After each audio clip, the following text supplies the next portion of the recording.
Sejamos bem-vindos na Casa Espírita, nesse dia tão especial.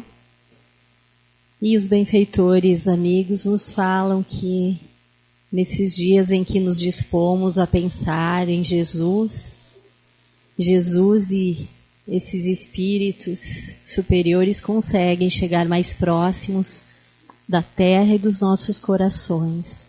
Então, que aproveitemos bem esses momentos.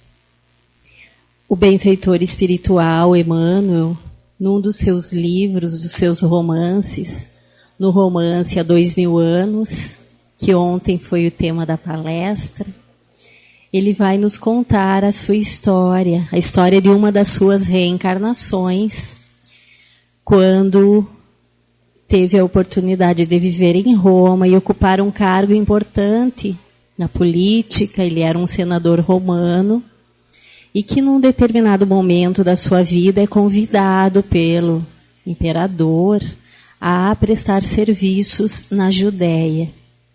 E ele vai, então, como senador e como representante de César para aquele local.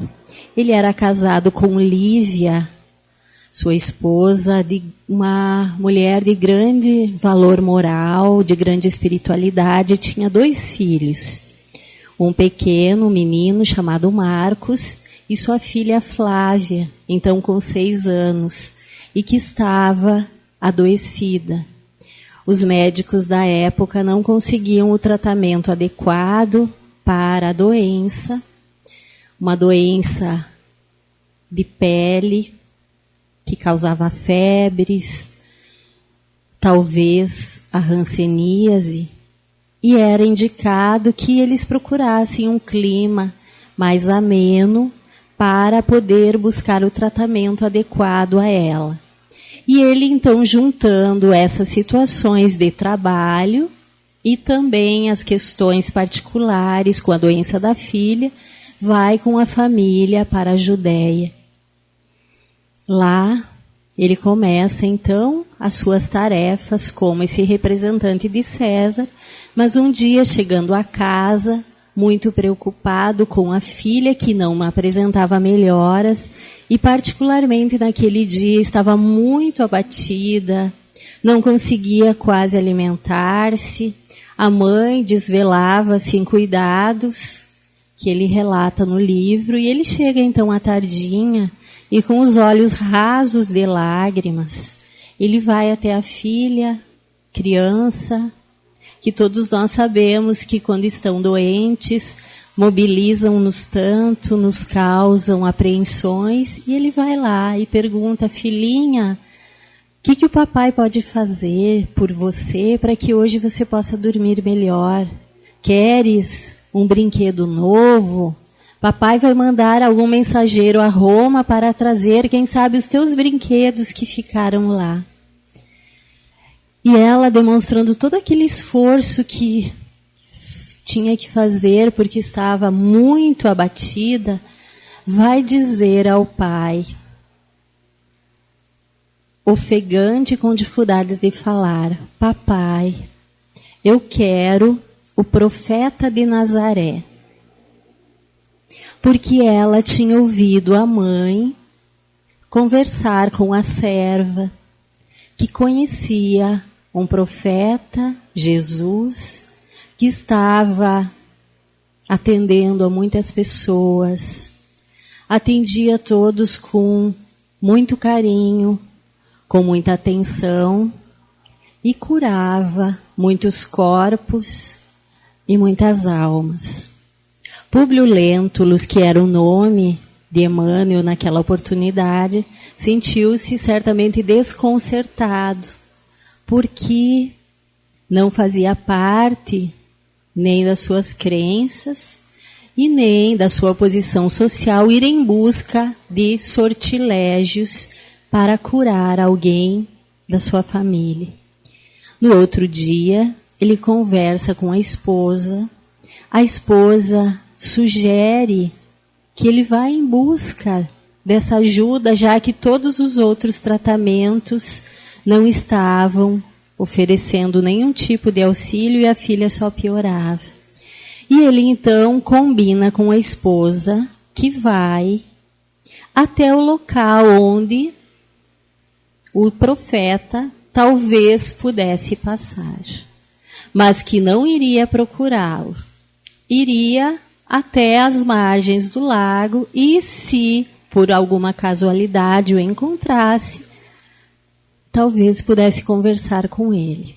E ele então vai, no entardecer, ensimesmado, fazendo várias reflexões sobre a situação, sobre a sua vida, sobre essa situação delicada em que ele se encontrava, de ir atrás de algo que não fazia parte das suas crenças.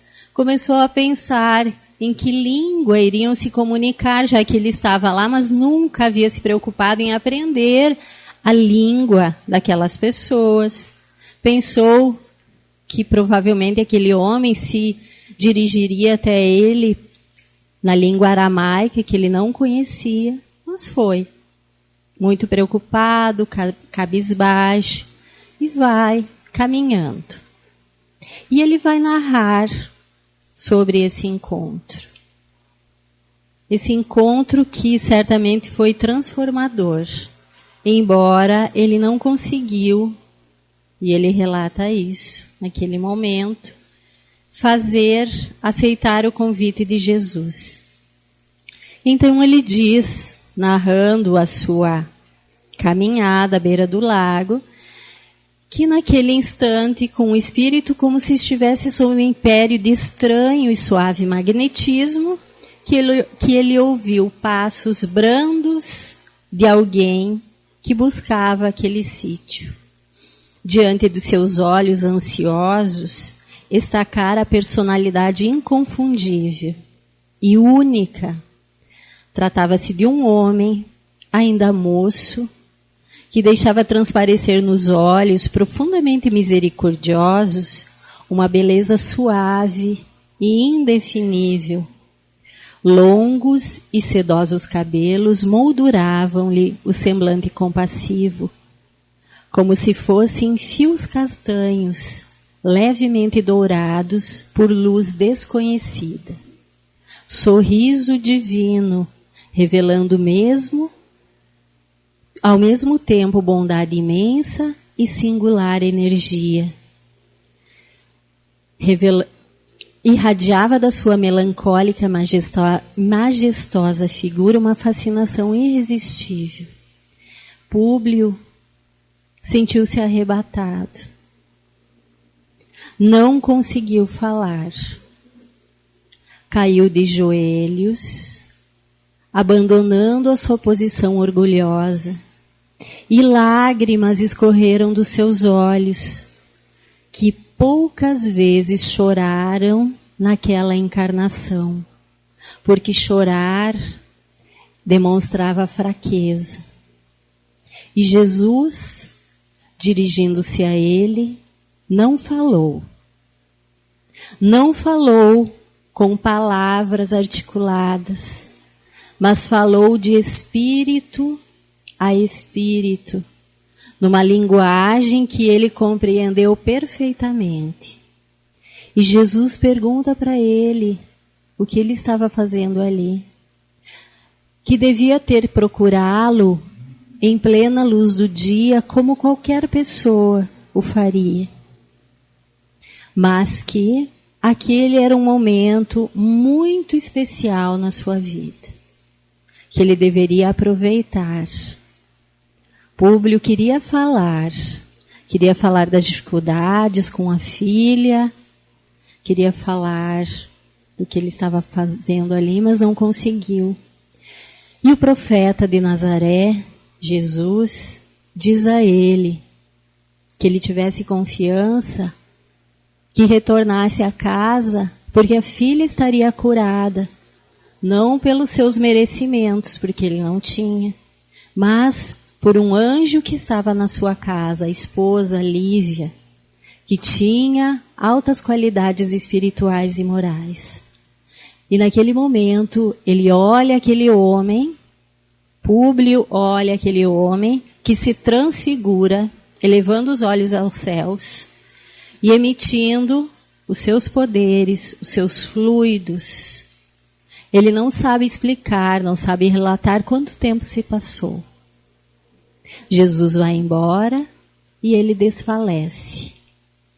Por volta de 21 horas, mais ou menos, ele acorda, volta para casa e encontra a esposa feliz, com a filha no colo, já em processo de convalescença, conseguir alimentar-se, não tinha mais febre e aquelas feridas violáceas já estavam começando a apresentar sinais de cura.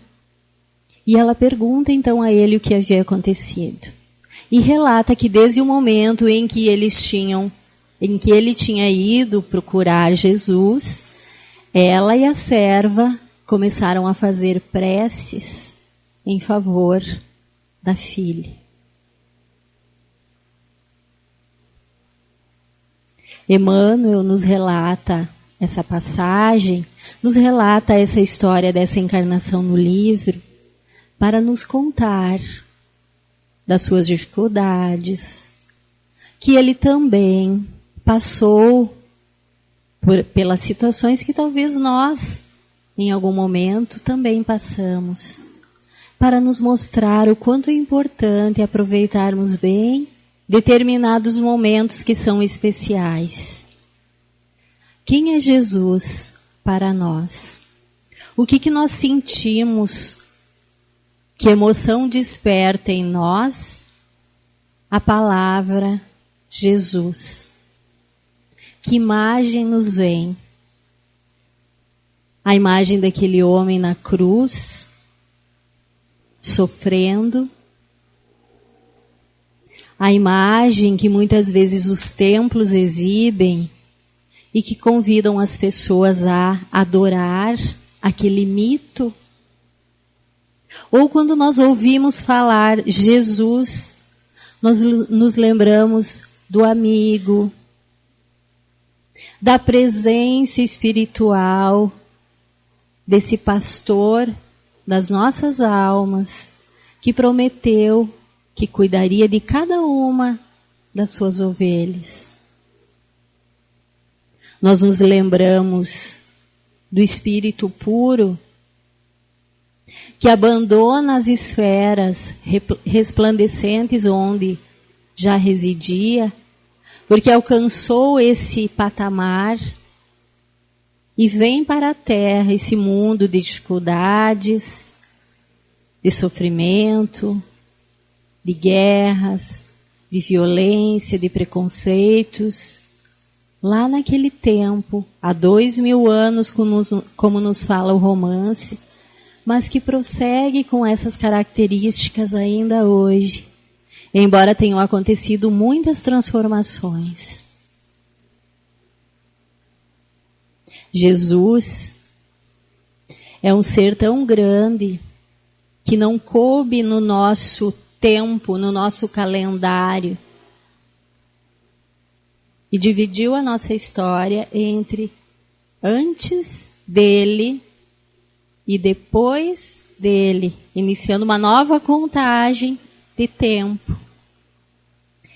É esse ser que nós não temos ainda condições de compreender e nem de falar sobre a realeza de Jesus. Não temos condições. Vamos falar algumas coisas que já temos condições de entender e que estão relatados nos evangelhos, no livro dos Espíritos, no Evangelho segundo o Espiritismo, que a doutrina vem nos contar e que vem restaurar essa pureza e falar dessa grandiosidade desse Espírito. O Messias era aguardado já há muito tempo, os profetas falaram, anotaram. Ele era esperado, talvez como aquele libertador, talvez um líder político que viesse libertar aquele povo da escravidão que se repetia durante muito tempo. Foi anunciado à mãe, naqueles dias que não havia pré-natal, nem ultrassom, que nasceria um menino. Inclusive o nome já foi escolhido. Apareceu o anjo ao pai dizendo que ele seria pai de um espírito superior. E eles, num determinado momento, o pai e a mãe, José e Maria, atendendo a solicitações legais, têm que se dirigir de Nazaré, onde residiam, até Belém, a cidade de Davi, para um recenseamento. E naquele momento em que estão chegando à cidade, ela entra em trabalho de parto e vai procurar algum lugar para dar à luz. Jesus vai nascer. E como até hoje não havia lugar para ele, não encontraram lugar. E ele vai nascer lá num lugar bem simples, numa estrebaria, junto com os animais, junto com a natureza, dando-nos a primeira lição da humildade. Poderia ter nascido numa família de proeminência, mas não, nasce numa família simples, muito simples, nos dando essa lição da humildade e de que não importa onde nós nascemos, em que família nós nascemos. Ela é importante, sim, mas importa o que nós vamos fazer aqui. E já veio com sua missão bem definida, tanto que, com 12 anos, vai ser encontrado por seus pais no templo, falando com os doutores da lei, que estavam surpresos e encantados com a sabedoria daquele menino. E quando sua mãe pergunta o que ele está fazendo ali, ele vai dizer que ele estava tratando dos negócios, dos interesses do pai, Deus, um menino com 12 anos.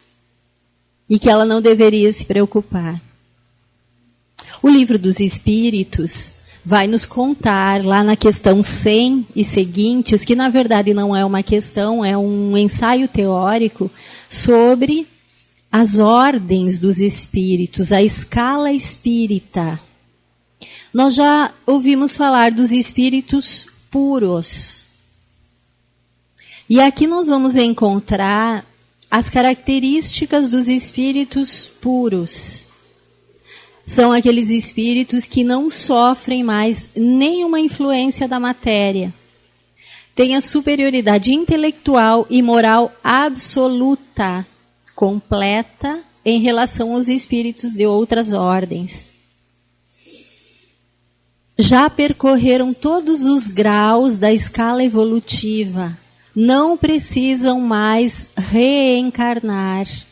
São os espíritos bem-aventurados, são os espíritos puros, mas esses espíritos não estão em ociosidade, em contemplação eterna, como nós podemos pensar. Eles se preocupam com aqueles que estão atrás, comandam a todos os espíritos que lhes são inferiores, ajudam-nos a se aperfeiçoarem e lhes designam as suas missões. Jesus era um espírito puro há 4,5 milhões de anos, quando a Terra foi criada, e foi um espírito designado para cuidar do processo de formação da Terra, de todo o desenvolvimento geológico, da criação que nós já estudamos na escola, que vamos estudar na casa espírita também, e que em um determinado momento decide vir para a Terra, para esse local de ignorância, de sofrimento. Nós lemos lá no Evangelho, estudamos na história aquele panorama daquele momento. Por que Jesus veio? Por que o nome Jesus? O nome Jesus significa salvação. Jesus é a salvação. Não aquela salvação que talvez a gente imagine ou espera. Alguém vem e nos resgata e nos leva lá para esse local bem-aventurado, sem esforço. Que bom seria. Jesus é sim a salvação, porque ele veio para a terra para nos mostrar como conquistar o reino de Deus. Ele falou isso. Inclusive nos disse, o reino de Deus está dentro de vós. É uma conquista íntima. Ele está em nós. Nós precisamos fazer o trabalho para conquistá-lo, para desenvolvê-lo através do nosso esforço. Mas ele veio nos mostrar como conquistar o reino dos céus, algo que ele já conquistou. Então, se nós seguirmos os passos de Jesus, o que ele ensinou, ele não ensinou só através do que falava, das parábolas, das histórias, das coisas que dizia. Ele era o Evangelho. Tudo o que ele fazia, as suas escolhas, seus gestos, seus silêncios, o seu olhar, o seu sorriso, eram uma amostra de como atingir o reino dos céus. Jesus se utilizava dessas coisas simples do dia a dia. Não era aquele homem que se excluiu, mas convivia com as pessoas simples, com os desprezados, com a ralé, como está escrito. Muitos comentavam, esse é aquele profeta de Nazaré, o que de bom pode vir de Nazaré, senão frutas? E era o governador espiritual do nosso planeta, simples, mas fazendo uma revolução.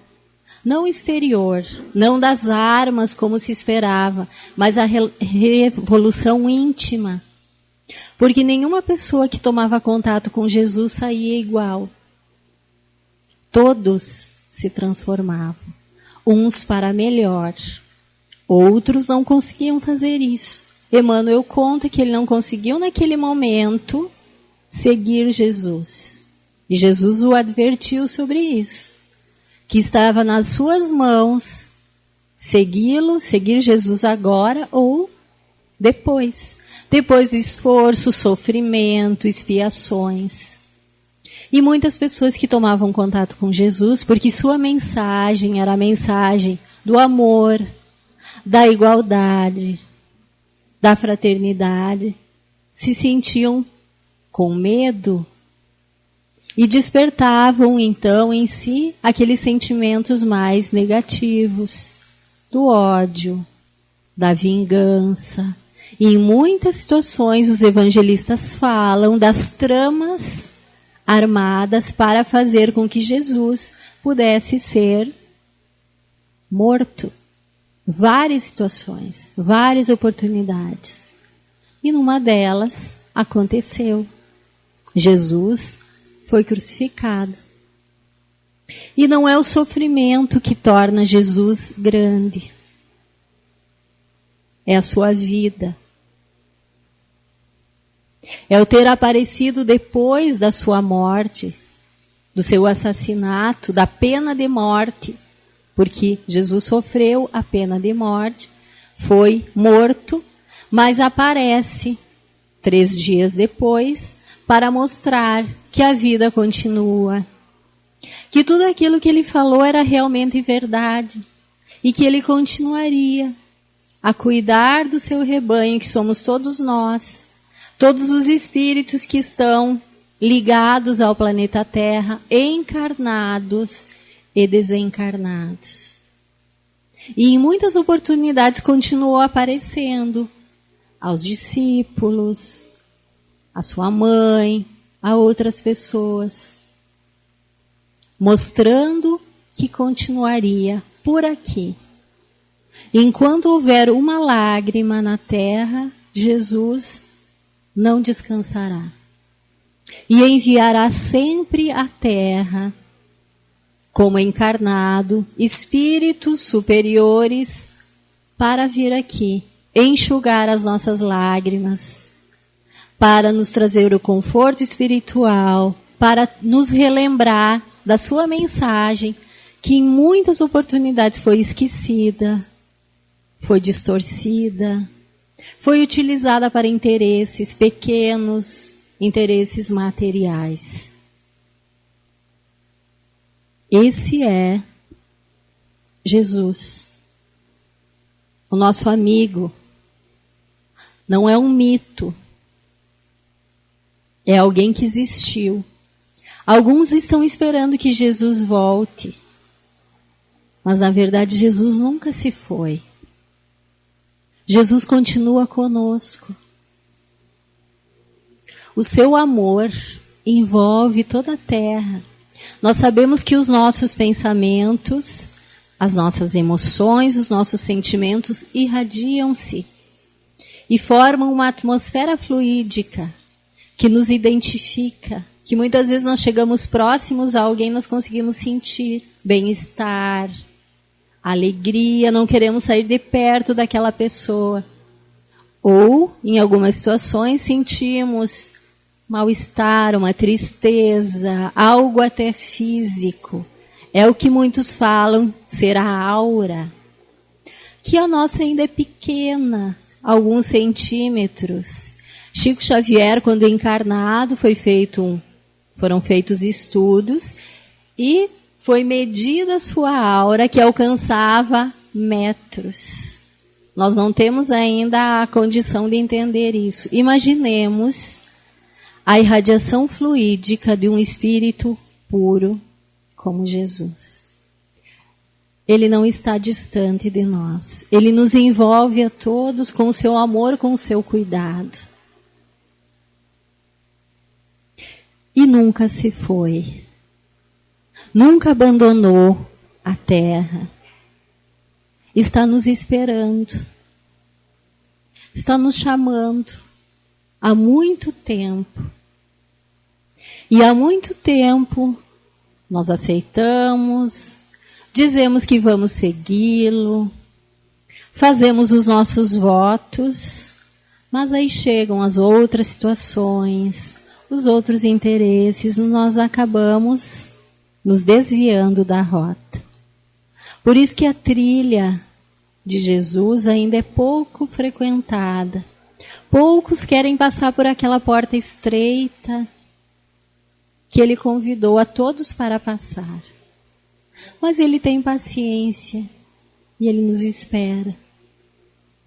E um dia vai chegar esse dia, todos nós decidiremos definitivamente segui-lo. Não por ele, porque ele já chegou lá. Mas ele está nos convidando a vir por nós, para que nós possamos nos livrar do sofrimento, da ignorância, das dificuldades que tanto nós reclamamos, que tanto nos perturbam, das angústias que muitas vezes tomam conta de nós, e que muitas vezes não sabemos por quê. É por esses desvios, pelos desenganos. Mas quando Jesus esteve na terra, em várias oportunidades, ele nos falou o que fazer nesses momentos. Por exemplo, no episódio com a mulher adúltera. Ele falou para aquela mulher, mas fala para todos nós, vá, reergueu-a. Jesus sempre despertava o que as pessoas tinham de melhor. Não ficava apontando os erros. Não ficava admoestando as pessoas. Despertava as qualidades, esse reino de Deus, as virtudes que cada um tinha e tem. Vá, continua a tua vida, segue a tua vida, mas não erre mais. Procura acertar, procura escolher sempre o bem, porque se você escolher novamente, algo pior vai te acontecer. É a lei de causa e efeito que age naturalmente na nossa vida, para as coisas positivas, nos trazendo alegria, reforçando aquelas coisas boas que a gente já está a desenvolver, e nas situações de dificuldades, de erro, trabalhando através da dor, esses efeitos negativos e nefastos, para que nós possamos aprender e despertar.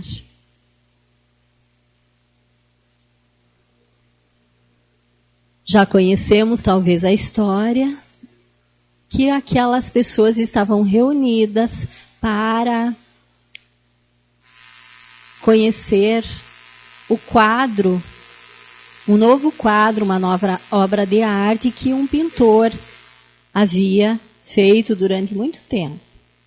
Quando ele puxa aquele pano, todos ficam extasiados com aquela figura. Jesus, representado ali, batendo numa porta. Era uma obra linda, perfeita, com detalhes. Mas uma pessoa, uma criança que estava ali, observa que tinha um erro no quadro. A porta não tinha fechadura. E perguntado, questionado sobre isso, o autor da obra, o pintor, fala, não há nenhum erro. A fechadura está lá dentro. O trinco está lá dentro. É o nosso coração, é o coração dos homens, das pessoas. E só se abre de dentro para fora. Nós já deixamos Jesus entrar na nossa vida? Não esse mito Jesus, mas esse amigo que consola, que conforta, que mostra o caminho, que reergue, que nos conhece pelo nome, que sabe das nossas dificuldades, que sabe das nossas angústias, que sabe dos nossos conflitos, que sabe dos nossos esforços, que sabe também daquilo que nem nós mesmos não sabemos, da nossa história passada, da nossa história futura, porque Ele não nos enxerga como nós nos enxergamos, limitados, pequenos, com essas dificuldades. Ele enxerga o que nós podemos ser, nos enxerga lá no futuro, quando vamos utilizar todas essas potências que temos, inclusive as situações negativas, para o bem. Nós já deixamos esse amigo entrar nas nossas vidas.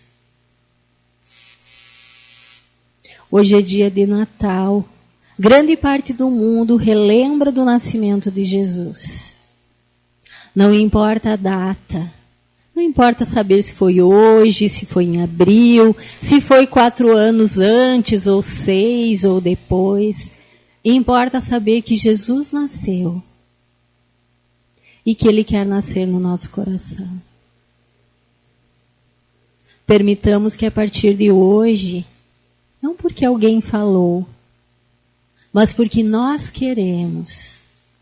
Nós queremos ser felizes, nós queremos ser melhores, nós queremos ser também bem-aventurados. Permitamos que Ele nasça no nosso coração e fique definitivamente, para todo sempre, conosco nas nossas vidas. Para encerrarmos, nós gostaríamos de ler a mensagem final, parte da mensagem final, da última mensagem desse livro, Rejubila-te em Deus, que nos fala sobre Jesus, sobre o Natal. Ante a dulce da melodia evocativa do Natal, que recorda o momento em que Jesus mergulhou na sombra do planeta para viver com os seus discípulos humanos, mantém-te vigilante. Procura descobrir se já o sentes nos recessos do ser e se te entregas realmente à sua programação. O Natal é mais do que uma data elegida aleatoriamente no calendário para assinalar o dia do seu nascimento. É também o momento em que Ele, nascendo no teu coração, passa a comandar a tua existência. Nela edifica o reino de Deus, que se espalhará por toda a terra e torna as criaturas melhores e mais felizes. E ela termina o livro dizendo para todos nós: felicidades, pois, no Natal e em todos os anos novos da tua jornada terrestre. Que nós possamos, então, ter dias felizes, porque Jesus está no nosso coração. Muito obrigada e um Feliz Natal para todos nós.